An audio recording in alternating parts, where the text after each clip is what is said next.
there, welcome back. So today let's talk about luck. And you can't talk about luck in March without talking about St. Patrick's Day.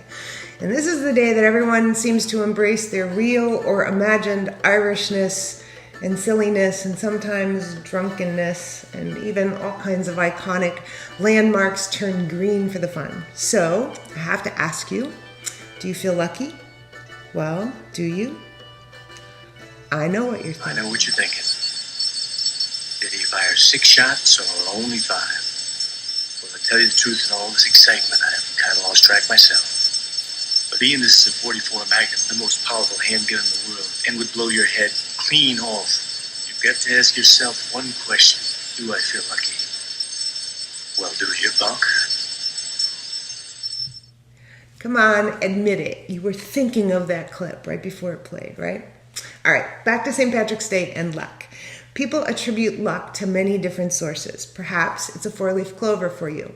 An ancient Irish symbol, the 4 leaves of a lucky clover, were supposed to have mystical powers representing faith, hope, love, and luck. Or maybe a rabbit's foot is your lucky charm. In Feng Shui, goldfish are said to attract luck and prosperity. In Germany, pigs are given as gifts for a lucky new year. And even turtles are considered lucky due to their long lifespans. Even the gray squirrel has earned the reputation as a good luck charm, at least in the Major League Baseball circuit.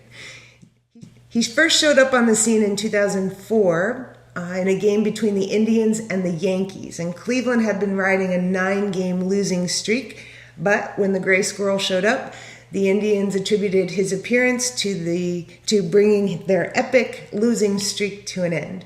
And he showed up several times after that, including at Busch Stadium during the 2011 playoff game where the Cardinals went on to win the series. And they actually named the rally squirrel their unofficial mascot after that. Contrary to what most people believe, luck isn't some mysterious force. Call it superstition, call it serendipity, or call it luck. Scientists believe that we can control much of our good fortune. We all know people who seem to have the best luck all the time. They seem to win everything, right? Well, experts have been studying those people to see what they have in common, and they found they share 3 basic traits. The first is optimism. Lucky people feel lucky. And when we're feeling lucky, we expect better outcomes. And those expectations enable us to look for things and see things that we'd otherwise miss.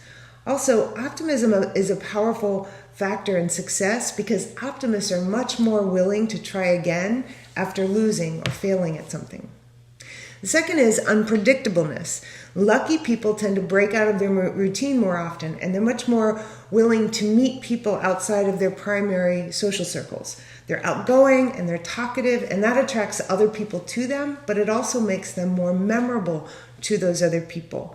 And this all creates a much richer network and bigger opportunities that come from that network. And the third is open-mindedness. Lucky people tend to be much more open-minded about setbacks, and they're able to reframe them in their brain to learn from them. For example, after experiencing a failure, lucky people are better able to objectively assess that failure as learning, and they don't blame other people or beat themselves up for the failure in the first place. Rather, they're stepping stones to a future success. So, if you're one of those people who say, I have the worst luck, you need to know you actually have the power to change that. Be unpredictable, be optimistic, and be open-minded. And I bet you're going to be a little happier too. So, good luck.